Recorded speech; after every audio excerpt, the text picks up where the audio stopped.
Righty. Hi, everyone. Welcome to tonight's special webinar, Strengthening Club Culture and Wellbeing. My name's John from CLUBMAP. Thanks so much for jumping on live tonight, or if you're watching the recording, hope you're all well. Firstly, just a little bit of housekeeping. Please remain on mute throughout, just to avoid any background noise, but feel free to use the chat to ask any questions as we go. We'll also run a couple of polls and have some time at the end for some questions about culture or good sports or anything else as well. And as always, a big thanks to our partners, the Australian Sports Foundation and Active Queenslanders Industry Alliance. Tonight's session is a little bit different and one we're really excited about. We've teamed up with Good Sports to bring together two really important pieces of the community puzzle, culture and wellbeing, and how they connect from the community level right down to your members, your players, your families, and the broader community.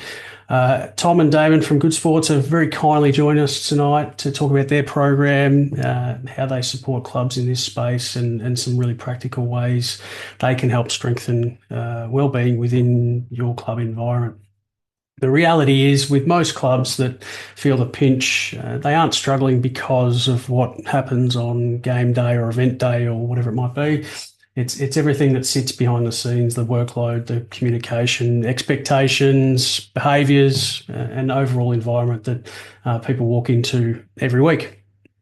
It creates that burnout, that pressure, the reactionary decisions, and those are the elements that can affect culture. And when that culture is strong and healthy, everything gets easier. People want to be part of that environment to help out. They want to volunteer. They want to attract. It's easier to attract new people, and participation grows naturally from there. But when it's not quite right, the culture, it can lead to that negativity, conflict, people quietly stepping away, or sometimes loudly. And as we go through tonight, we'll share some ways to improve a negative environment or maintain a really positive one, and everything in between, wherever your club sits. If you're new to CLUBMAP, we work with community sporting clubs and not-for-profits across Australia, helping committees and volunteers build stronger, more sustainable clubs off the field, off the court, off the pitch, whatever it may be, so that they can thrive on it. Over the past 10 years or so, we've been proud to host hundreds of these webinars, work with thousands of volunteers around the country, whether it be one-on-one workshops, group webinars, working with governing bodies, councils, all the above. If you want to know more about us or the team, feel free to jump on the website. There's plenty of info on there. If you have attended some of our workshops or webinars in the past, you might have seen this slide before, but we haven't shared it in a while. But I think it's really pertinent to tonight's discussion. This is our formula for a successful club. Applies to clubs of all sizes, and very rarely will a club or a community organisation get all of these 7 right at one time. If you do, you know you're doing great things. You need people, leadership, and structure to support and encourage helpers and volunteers to share the workload. You need to keep the club's head above water, so to speak, running a viable business model with financial oversight. You need enough money to cover the costs, invest back into your sport or activity. You need to use technology to make life easy these days. You need a strong core business, your sport or activity, whatever that is.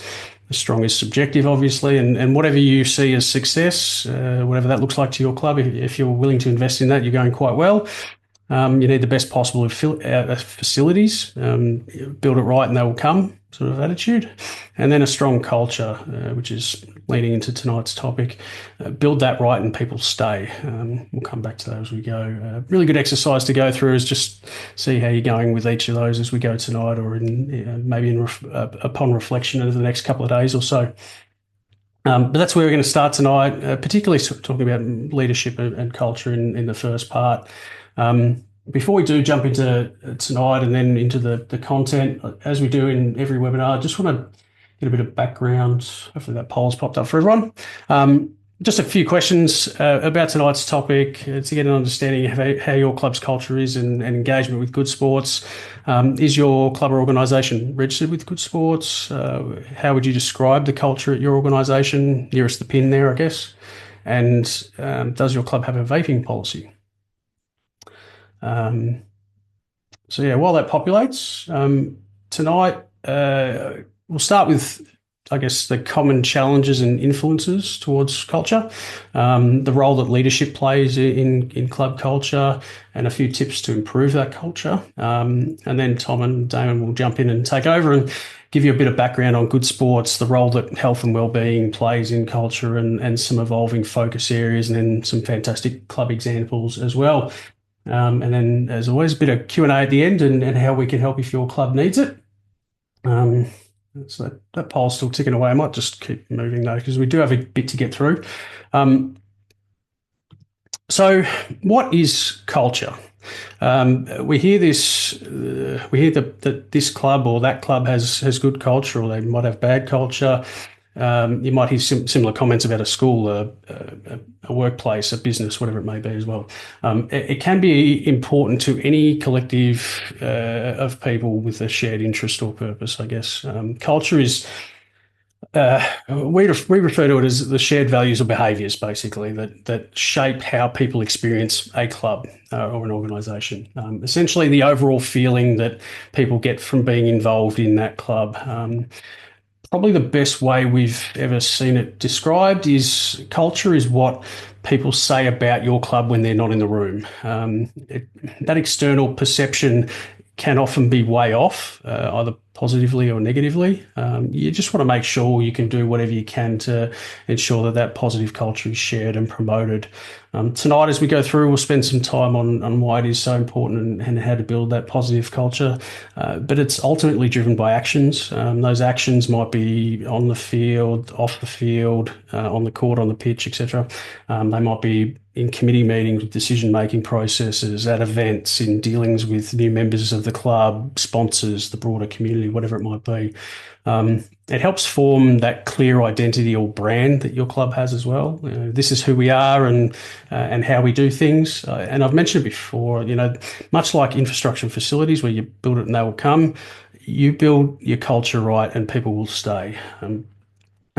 Success is secondary to most people within a community sporting arrangement, depending on how the level of sport or activity that you play. But the culture and community aspect is why people hang around, and you want to create that environment that's addictive and attractive, not toxic and divisive, so to speak. So we'll just have a look at the poll results quickly before we bounce to the next one. So is your club registered with Good Sports? Just under a third, yes, we are, and following the program well. We are not really following it though, about 19%. No, we aren't, 16%, and more than a third unsure. How would you describe the culture at your organisation? Really positive, happy place to be around with plenty of helpers. 14%, that's a big tick for those people, well done. It's okay, held together by a few people and largely positive. A vast majority fall into that bucket. So if you're in there, hopefully you can grab a few tips, just maybe take it to the next level. We could use some guidance, negativity and lack of engagement starting to creep in, and then a smattering for that one. And it's become quite negative, a couple of people. It's not enjoyable, not as enjoyable as it used to be. And it can shift quite quickly. So, that can happen at any club. And does your club have a vaping policy? About a quarter do, most don't or are unsure. So thanks for helping out on that one. Just get that out of the way, stop sharing. Alrighty. More often than not, culture is also a pretty strong reflection of club leadership. That's the same in any environment, a business, workplace, school, whatever it might be as well. You foster an environment that reflects the values and the actions and behaviours of prominent people within the organisation, reflecting the values, and it's amazing, as I said before, it's amazing how quickly you can see a positive culture manifest with the right values and behaviours in place, and conversely to that, how quickly it can shift negatively. Reputations can spread, and I mentioned it before, quite often the external perception of your organisation, either positively or negatively, not quite where it is in reality, but it's just how you're perceived externally, and you want to shift that wherever possible. A strong culture is built on great conflict resolution, which can happen in every organisation, club first attitudes, great performances, and strong leadership ultimately. The flip side of that is a toxic culture. You get a lot of internal conflict, individual attitudes, poor performances can result, and poor leadership. It's important to regularly check how these elements are going. Be sure to ensure the club is aligned on the direction that it's heading in is really important. Leaders set the tone. But they have to be reading from the same playbook. Getting the right people into leadership roles isn't easy, but it is vital. It can make or break your club. It's not always the coach or the president or prominent people, but it is really important for all leaders to always put the club first, represent the club in a professional manner, adhere to the club's values, and manage people well. If you're ticking those boxes, you're generally going okay with culture around your club. When you're leading an organisation, which plays heavily into how it's perceived and the internal culture within an organisation, leaders need to be the role models. There are many different leadership styles which can work for a range of different clubs or organisations, depending on where your club is at that point in time. But if your leaders are displaying those same values and behaviours, then the rest of the club will find it easy to do the same and row in the same direction. They need to provide the education and support for others to come into line if need be. And then part of leadership is holding others accountable. This could be the most challenging part of leadership. If someone isn't behaving in a way that reflects the values of the club, they do need to be held to account. If not, it can spread. And then it's important to celebrate the examples of good behaviours and within your broader community. Make sure that it's necessary. Make sure that those necessary conversations are happening. That's driving the values and behaviours that makes your club a place that people want to be a part of. And then always review where things are at. We say it with everything, whether it's plans, revenue streams, your structure, your volunteer program, review. Make sure that everything still reflects the community and your club's situation at that point in time. Leaders within a club can be a number of different individuals, as I said before, but ultimately being aligned as a club or an organisation it's so important to ensure that everyone is there for the same reason. It's a big part of planning for the future, part of strategic planning, which is very tricky to do if everyone isn't on the same page. And it's same with behaviours and leadership. If people are pulling in two different directions, it can be a real tricky one. Without going too deep into these, we're going to have another planning webinar in May as well, but where we'll go a bit of a deeper dive into these. But your fundamental purpose, and this may go beyond just playing your sport or your activity, not just what it does, but why it does what it does, is really important. Making sure that people are there for the right reasons. A long-term vision that people can buy into where your club wants to be in the future, and then the values, what the club stands for, what's acceptable and expected within the community is really important. If you can get everyone on the same page within your organisation to those few things, it's a really good start in heading towards getting everyone on the same page. Ultimately, you want to define what your club stands for, and that then helps to guide your basically every decision within your organisation. Is that decision going to help or hurt the path that we're on? And again, the path that you're on needs to be agreed upon, and everyone pulling in the same direction. That's when you can get conflict. Difference of opinion is normal, but by and large, if everyone's on the same page, you're going pretty well. We've seen a lot of clubs sort of proudly displaying values and their culture up on a wall or something like that on their website, which is fine. The behaviours that are allowed, sometimes they simply just don't reflect those values. They need to be practiced. It has to be real. This is who we are, and this is how we do things here. Conversely, we also see a lot of clubs that have a really strong culture, a lot of history, really positive, thriving environment, but no one knows about it.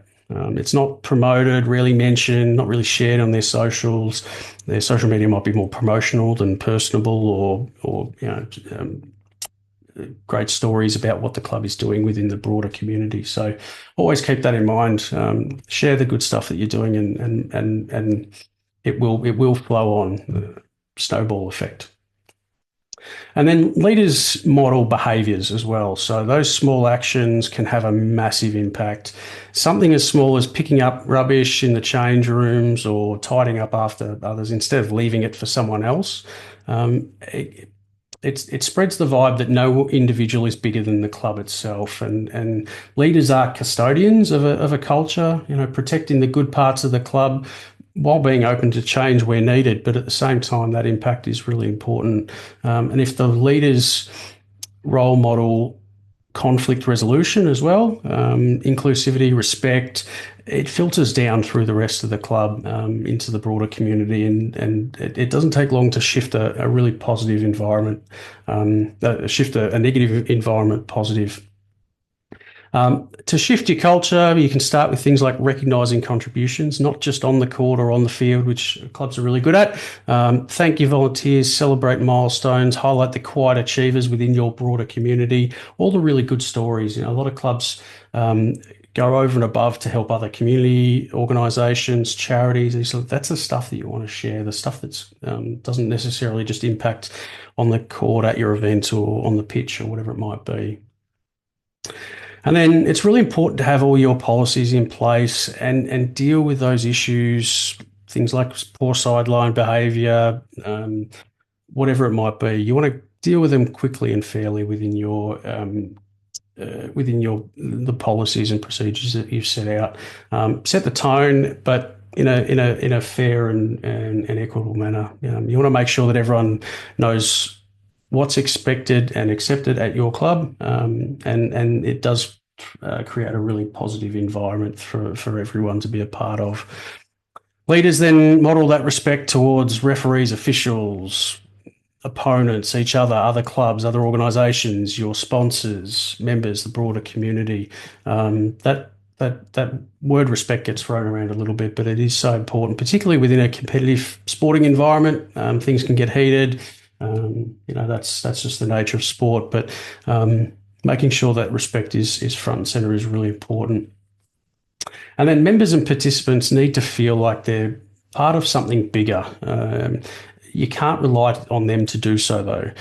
This can be really difficult for the participants, members or players. Egos can get in the way.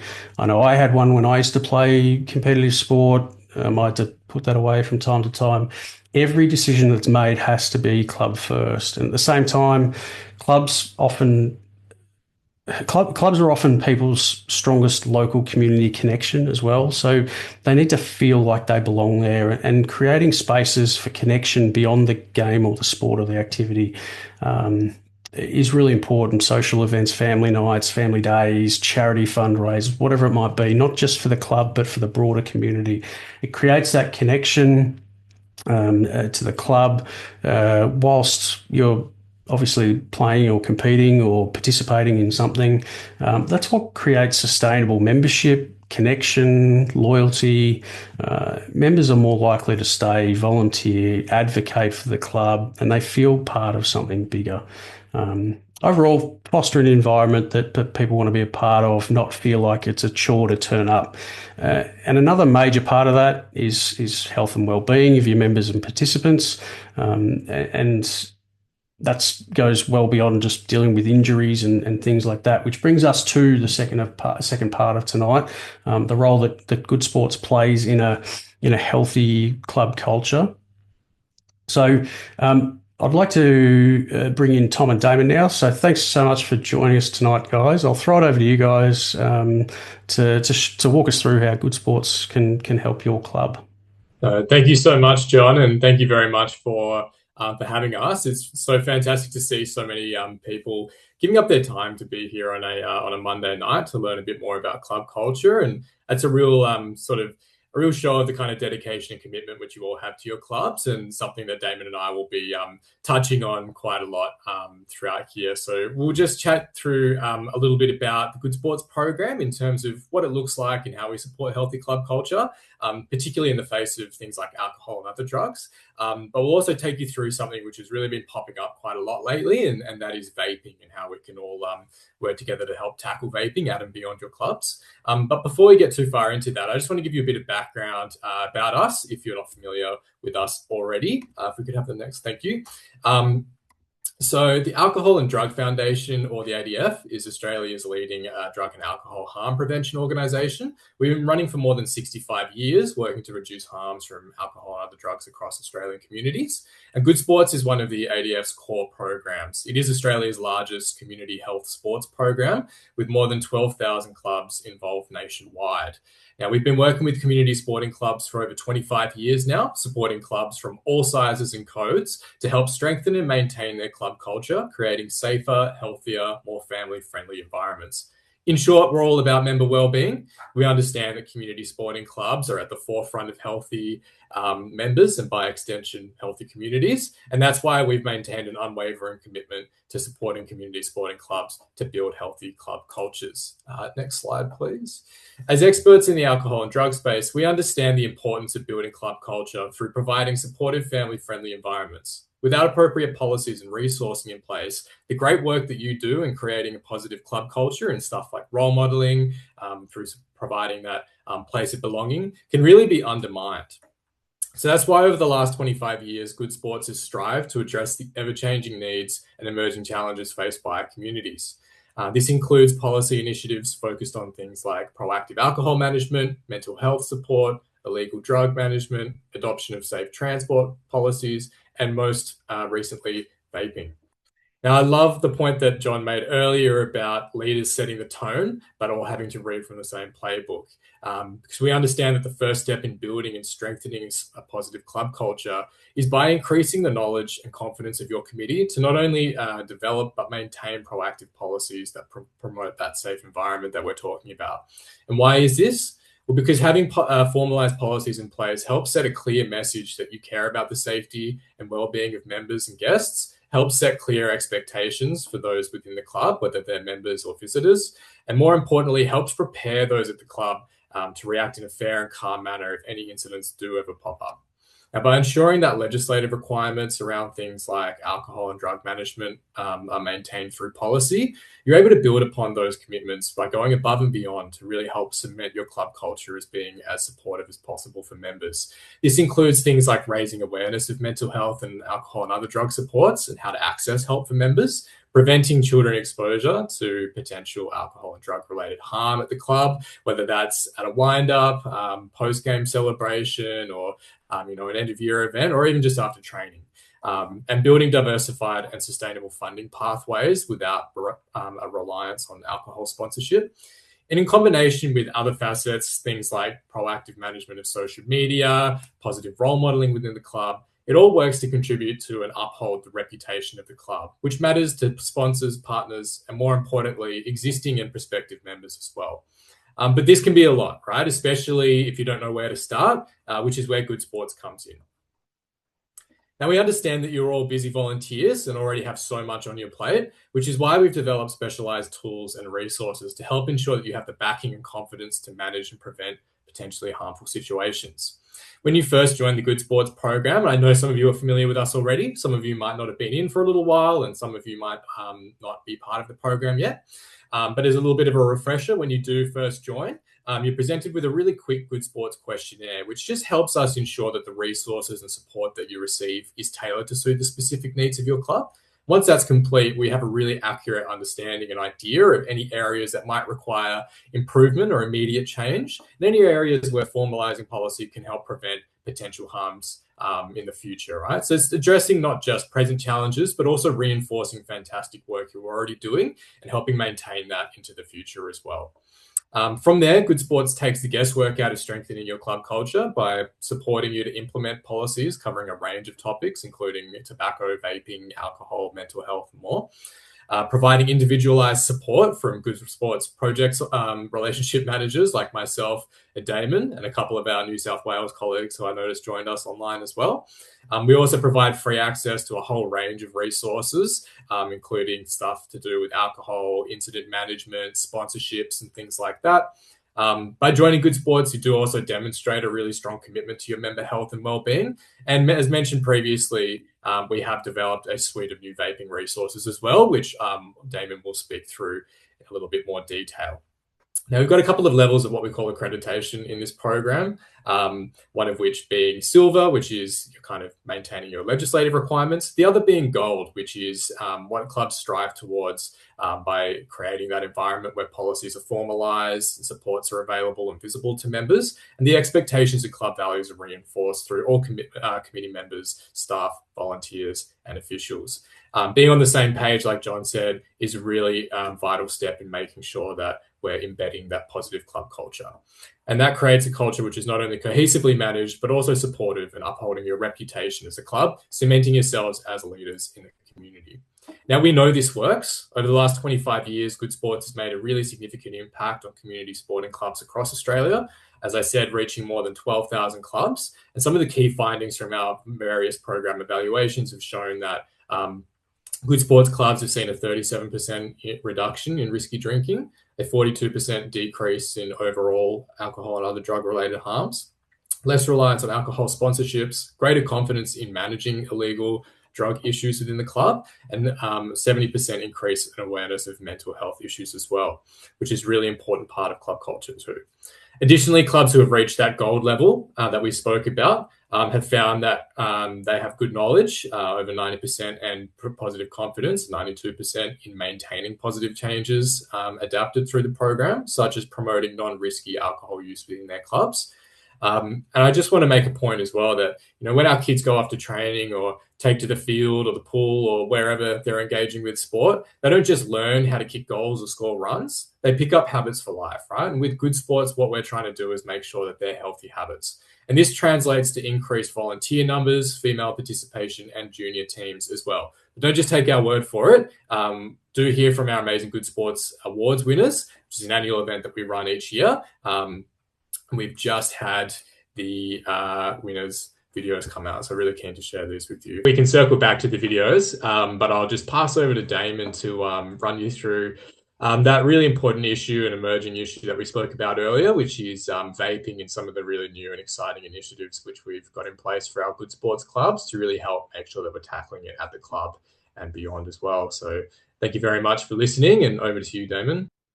Thanks, Tom, and thanks everyone for dialing in tonight, and thanks, John, for obviously having us from Good Sports for this session tonight. As the guys mentioned, my name is Damon. I'm actually based down in Tasmania. I think I saw a few people from Tassie that were on the call here tonight, which is always good to see. As part of Good Sports' ongoing commitment to supporting member wellbeing, we are pleased to say that we've launched a new suite of resources and activities to help clubs tackle vaping. I've personally spent about the last 8 months or so going out in the community and delivering workshops for sporting clubs of all shapes and sizes, specifically on vaping, educating them where necessary, in some instances being educated myself. It's been an important body of work for a few reasons. One is obviously to get that direct feedback from clubs and the communities they serve about what they're seeing in and around their club. Number two is to provide education on vaping and the current trends. Number three is to help them understand the risk and protective factors. Number four is to provide strategies on how to manage vaping within their club and community. The fifth one there is obviously further information on how to develop policies around vaping, and obviously that the questionnaire that John did at the start there sort of indicated that some of you have got vaping policies in place, but the majority probably don't at the moment. And given it is something which is relatively new, that's understandable. But as part of of Good Sports now, if you've either new to Good Sports, you can actually go in and do that policy, which now includes vaping. But if it is something which you've already got a policy with us, then vaping is now available within that portal for you to update.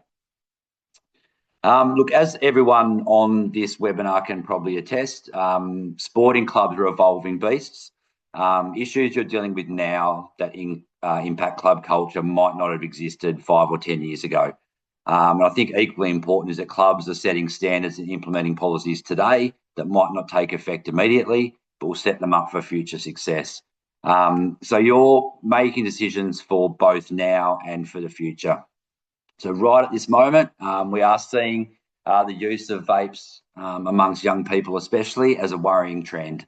So in recent data shows, I think 1 in 5 people aged 14 and over in Australia reported having used vapes at least once. Almost 1/3, so 30% of Australian secondary school students have tried vaping at least once. And 21% of 18 to 24-year-olds use vapes, which is more than any other age group. So next slide there. So here are 5 ways that vaping can affect club culture. So number 1 is performance. So there is a direct link between vaping and aerobic capacity and overall health. So those who start vaping often report a decline in fitness during matches or training. A decline in a player's performance, whether the reason is obvious or not, that it is a vaping issue, can have huge consequences on the vibe about the place. Number 2 is role modelling. So in many Australian communities, senior players and coaches are local heroes to juniors. So if older players or club leaders are seen vaping, it normalises the behaviour of young athletes. And our research suggests that when role models vape, it undermines the club's message that sport is a vehicle for health and peak performance. Number 3 is around social events and post-game celebrations. So vaping at social events can normalise nicotine use by associating with that sort of club hero behaviour and adult bonding, similar to how alcohol has been used in the past. So the secret, discreet nature of vaping can bring the use inside change rooms, club rooms, family-friendly spaces, things like that, often shifting the focus from sporting success to shared secret habits. Number 4 is peer pressure.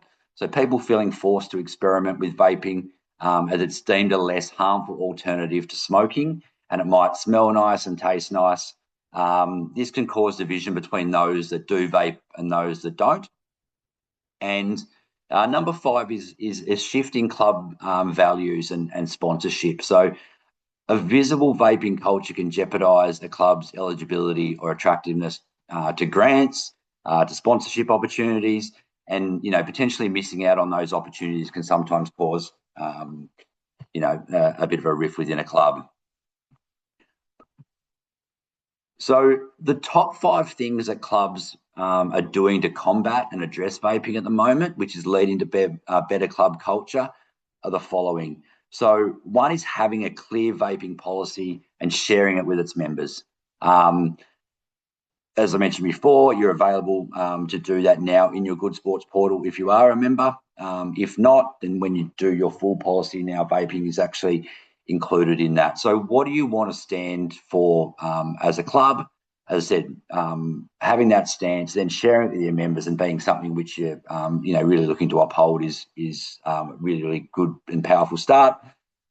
Number 2 is the club leaders' education and training. So getting yourselves up to speed and arming yourselves with the tools to answer questions or provide support when needed. Number 3 is displaying signage and use your resource kits that are available through the Good Sports portal. Once again, they're freely available there to use. We recommend that the clubs use those and lean on those. And lastly is holding information sessions with coaches and young people about vaping risks and the impact on sport and performance. Actually, and there's a 5th one as well. If viable, and we obviously understand that that all clubs are different, but appointing someone to be your club welfare officer is a really, really important step in the right direction. One of those videos that we were going to watch before who won the Club of the Year Good Sports that we just awarded. One of their biggest changes that they made from a positive point of view was actually appointing a club welfare officer, and he talks about how that was, giant steps in building really good culture. And obviously, every club's different. You might not have the capabilities to do so, but that is something which we, would highly recommend if you can. And we'll obviously support you at Good Sports with hitting all of the above, ensuring that you're creating that supportive culture for your members around vaping.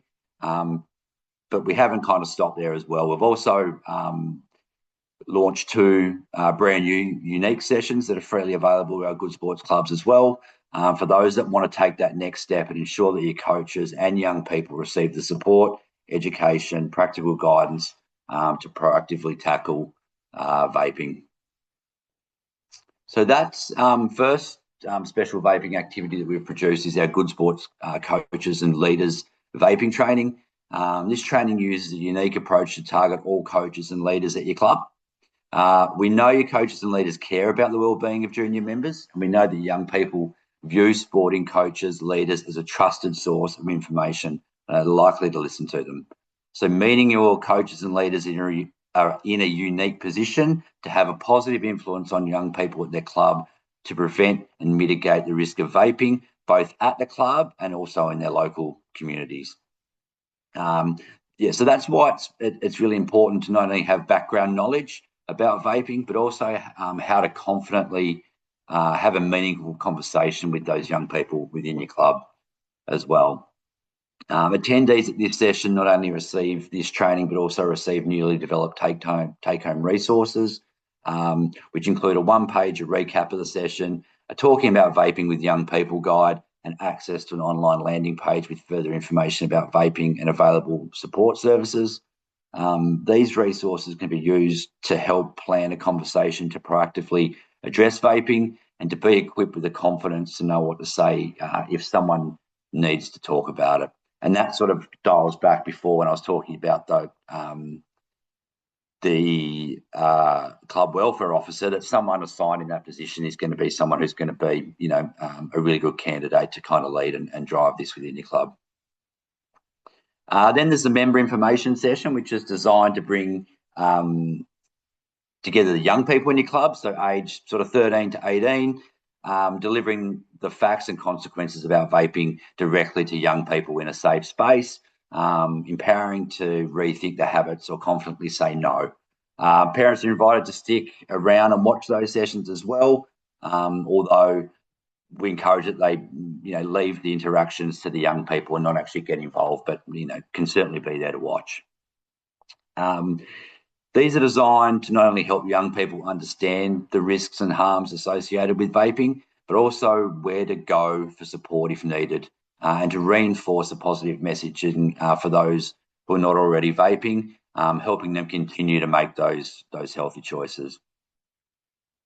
And just on top of that, we've actually developed a new suite of resources for this session as well, including take-home pocket cards, a new hidden page on the Good Sports site, and a one-pager recap for those guys as well. Any parents or guardians attending the session will also receive a Talking to Your Teen About Vaping conversation guide that has been developed by the Behaviour Change Collaborative. When engaging young people, boosting parents' knowledge and having policies in place, you can make a lasting impact on the lives of young people and help reduce and prevent vaping at your club and in the wider community. So sorry, Damon, I might jump in there. We might try and I did get that video up, so I might try and share that one. And nice. Hopefully it works this time. I just brought it up in another window. Has that come up for you? I can see it, yeah. Sweet. Let me know if this works. No matter who's looking in, they can see that we are a club that's striving to do the right thing by our younger members and families, to set a good example for all.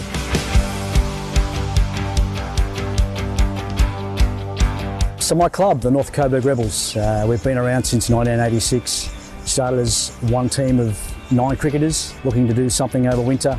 Now we're a team of 6 senior teams, and we have a great junior program as well. And we're over the moon to have been named winners of Club of the Year. The Good Sports, we've been in it for a while now, and over the time we have seen a large change in the direction of culture, not just in the club, but society's doing it as well, where alcohol's not seen as that thing that you've got to do after a game or after training, and let's go out and have a few. You see that people are much more mindful about limiting their alcohol intake. It all comes back to our junior program in a large extent, that we've got to do right by our juniors and the families involved with that. We've got to set a good example. What the club does to go above and beyond what we've currently learnt from Good Sports is that we've introduced a wellbeing officer. Readily there, available to help anyone in any needs, not just in alcohol, but in other areas as well of social life that they need a bit of assistance with, or just someone to talk to. We're very much a club, not sitting in our laurels about what we've learnt so far and just letting that, and that's it. We want to take it that extra step. We're actively out there looking at stuff and learning from Good Sports, the new stuff that they bring out, and any other groups that have policies that we can learn from and adhere to. Winning Club of the Year is amazing. It shows that as a club we are doing the right things. So it is an amazing achievement which we're very proud of. For anyone that's interested in accessing any of those free coaches training or members information sessions that I spoke about. And for those that are logging back into Good Sports portal for the first time, who weren't sort of sure where they were at, that QR code that's on your screen now, you can go in and obviously sign in to your club if you wanted to go in there, have another look around.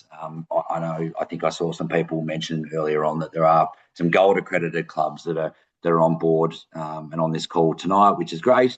The only thing that I would suggest for those clubs to do is, if they haven't done their vaping policy, that they can go in and do that.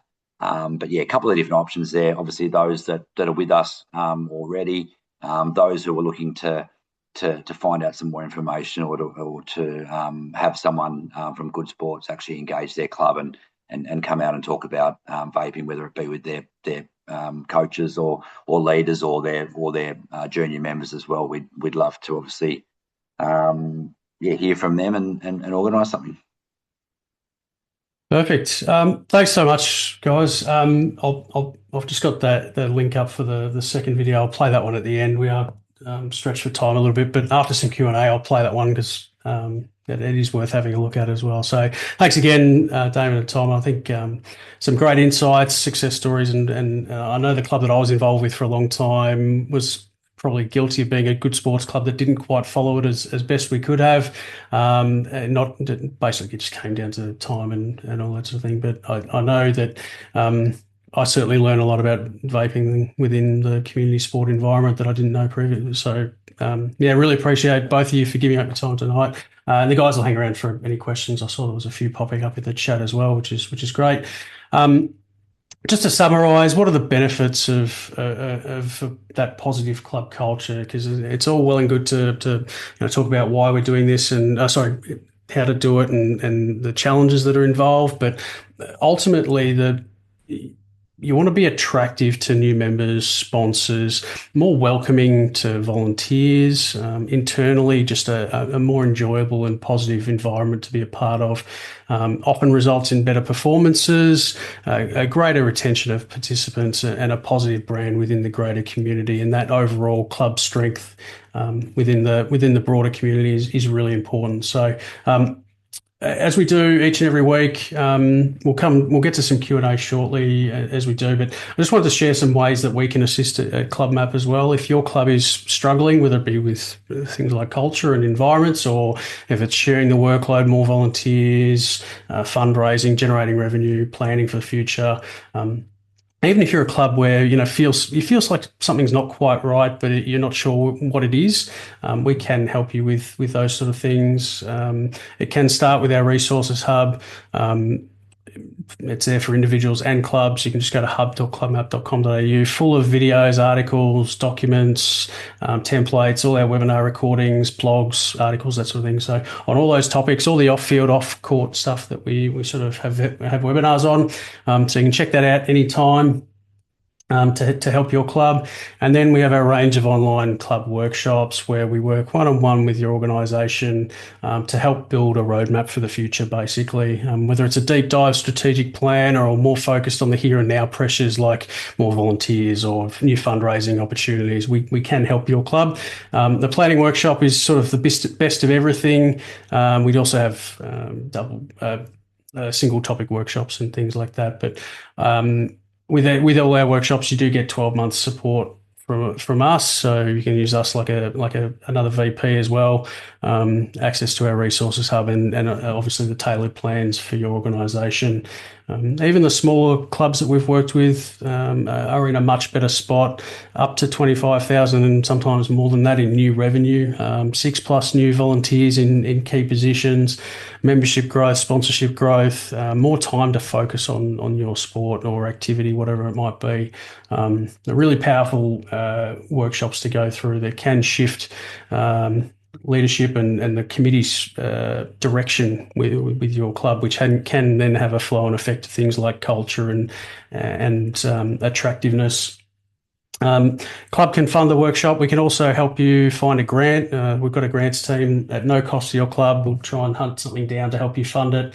We want to try and help out wherever we can, and we understand that a lot of clubs need the support to help fund things like our workshops. So by all means, you can reach out. I'll put a poll up in a second. And we've got some free stuff as well, just for attending our webinars. You can do a free club health check survey. Really good way to get an understanding of where your club is at, off court, off pitch, off diamond. Or if you've done one in the past, you can also do another one to gauge that improvement as well. 10-15 minute exercise on all those questions: admin, operations, finances, revenue, membership, that sort of thing. So, and then we're also offering a free 30-minute strategy session for any club that attends our webinars. Just a really good opportunity to discuss your club with us, ask any questions, discuss your club, your challenges, the hurdles that you're trying to get over. No obligation, just a chance to chat with us and pick our brain for what is the best direction for your organisation. So I'll just put another poll up now. If you would like some more info from the Good Sports team as well, just tick a box. We'll send you some stuff. Same with the strategy meeting. If you'd like to book one of those in, or at least have a chat to us on the phone, we can do that for you. And if you want to do a free club health check as well for your organisation, you can tick some boxes there. Looks like we have gone a few minutes over time, so apologies for that. But it was really good to obviously team up with Good Sports tonight. So thanks everyone for hanging around. Let me just move that out of our way. So the next webinar is on volunteers, sort of leaning into National Volunteer Week, which is in the middle of May. So the registrations are open for that now on the website. And you can get involved in that one in a couple of weeks' time. We did have a couple of questions from the registrations that we're going to cover. I don't know if Tom or Damon, who's best place to answer these, but the first one was from Raymond in Queensland. So dealing with social media cultural shift strategies. Any tips you got there, Tom? Absolutely. That's a really great question, and it's something which has a surprisingly big impact on the club culture, but mostly to link it back to what John spoke about earlier about how the club is actually perceived. And there's a real risk there with picture yourself, whether you might be a club that's more junior focused or senior focused about a junior comp, whatever it looks like. If people are seeing what you're happy to put online as people, actively, drinking out of cups, drinking out as in like trophies and things like that, if it's a really drinking focused sort of presence that you're putting out there online, it kind of distracts away from the sport quite a bit, and it makes it look more like a a drinking club with a sports problem, if that makes sense. And what that kind of means is that people who are looking in, they're getting kind of the wrong impression of the club. They might, think that it's a reflection of what the culture is like, particularly, if you're thinking of signing up to a club, maybe that's something you're not interested in. Maybe that person has had previous issues with alcohol and they're not wanting to be around that culture. If you're trying to attract new juniors, for example, and you've got parents seeing that kind of thing, it's a pretty easy to understand why they might not want to go through that route. And more than that, it's just about protecting that kind of reputational image of the club. So that is actually a part of the Good Sports program, is having frameworks and policies in place around what is appropriate for social media, and making sure that everything that goes out through those channels is appropriate to the club and represents that culture in a positive light. So we do have some resourcing through Good Sports to be able to help you with that. And as well, we do have, heaps of what we call relationship managers, who are sort of one-on-one supports for your club, to be able to kind of bounce that off as well. You're more than welcome to speak to one of those people that we've got around for you as well. And in fact, we just in WA this week, we've already had a couple of clubs reach out about social media use, particularly in light of some things that had happened around the club. So it's important to make sure that we're staying on top of that kind of thing, proactively managing. Yeah, perfect. Another one from Linton. I saw there was a few other questions that came through in the chat. Looks like everyone else, there's a few that have been answered on the run. If you've got any other questions that we haven't got to yet, feel free to throw them in the chat quickly before we do sign off. Just one more from Linton in Victoria. Some focus on junior clubs without senior programs as well. Obviously, some ideas to take back. We did talk about the teenage programs that you got involved, but is there anything else that you wanted to mention there? Yeah, absolutely. I think that big part of that club culture is providing a safe and supportive environment where young people, feel welcomed and where they want to stick around and continue engaging. And I mean, that looks like so many different things in the junior context as well. So for example, if you don't have alcohol present, if you don't have a bar, you don't have eskies or things like that throughout the season, but you've got, end of year wind-ups or something like that, where you've got parents drinking in front of young people, can be a sort of really big problem, especially if they tend to get really rowdy, can be, a bit of an issue like that. But then conversely, things like mental health is a really ongoing thing as well. And just providing some of the resources that we've got in place, whether that looks like a poster up around the club or one of our modules where we can actually provide a bit of upskilling to your committee and your volunteers and your leadership, so that they're able to, identify issues, or the young people feel like they're comfortable and confident to speak to someone at the club if they do need support with that kind of thing.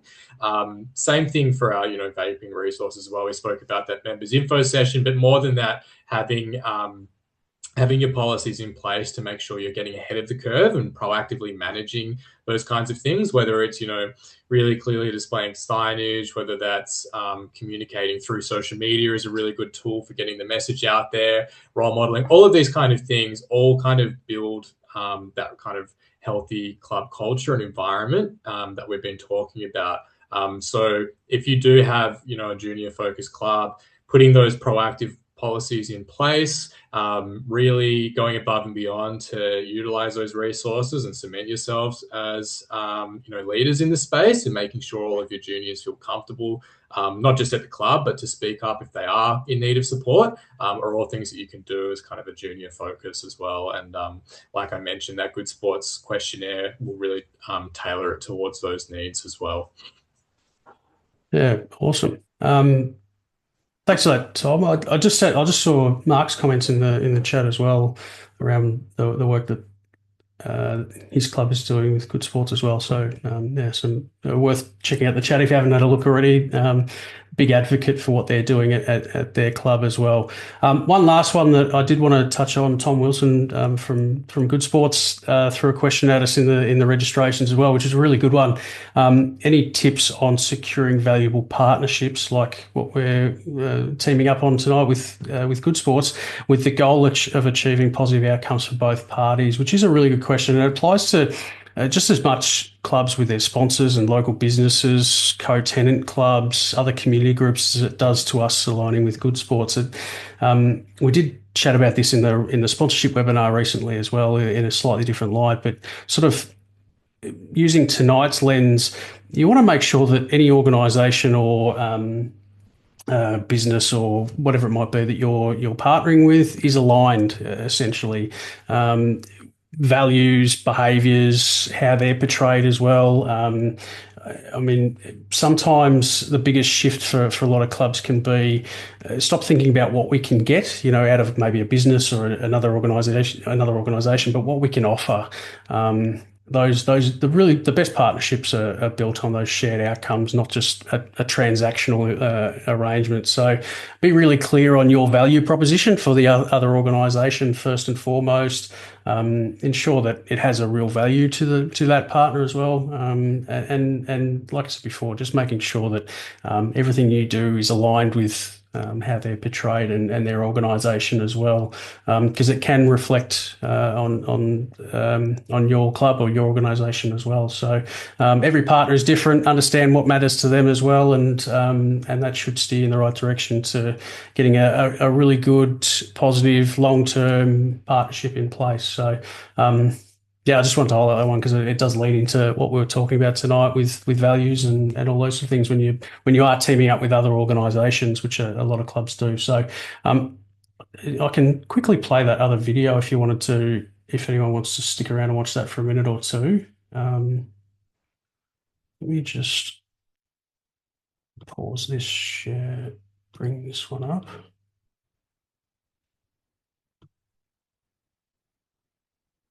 And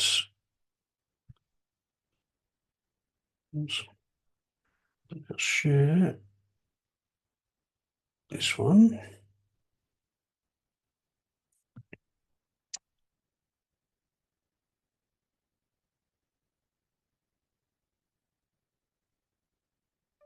Utilising the aspects of Good Sports. We're trying to create an atmosphere where family, friends, children are all happy, all involved and comfortable.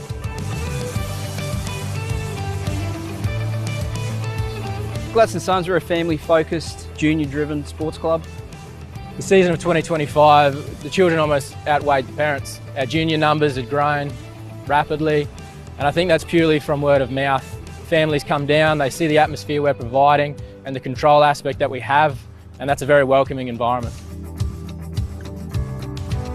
What inspired us to join Good Sports was we needed to set ourselves with some clear framework and boundaries, and Good Sports facilitated that. We wanted an alcohol-free club with family-driven focus. Good Sports offered us some checklists, advice, structure, and the facilities to create that environment. Some changes that we've done, we've limited or removed all alcohol events. After football games, we have senior separation, so they're over at the clubhouse. That's made a very family-focused environment for the kids and the parents. The carpooling to ensure we have safety to and from football games, the signage around the ground and around the clubhouse. Even some of the programs that we've rolled out with the Youth 16 girls around the vaping awareness. They feel safer coming to football, and it creates an environment where the kids enjoy themselves and the parents are happy for them to come. I feel proud to be involved in a footy club that's been recognised for a nomination for Junior Club of the Year. These are all aspects that the whole club have put a lot of time and effort in to ensure that we're stepping in the right direction for the future, and it's good to be recognised for all that hard work.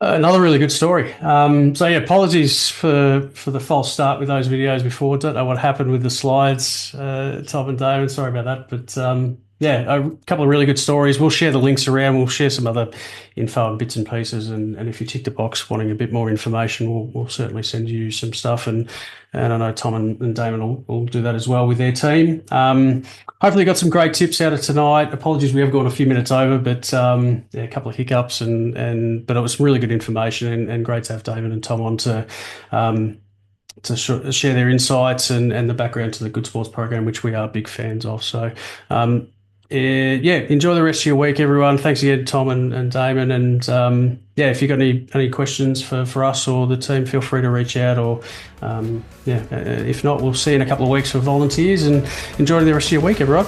Cheers.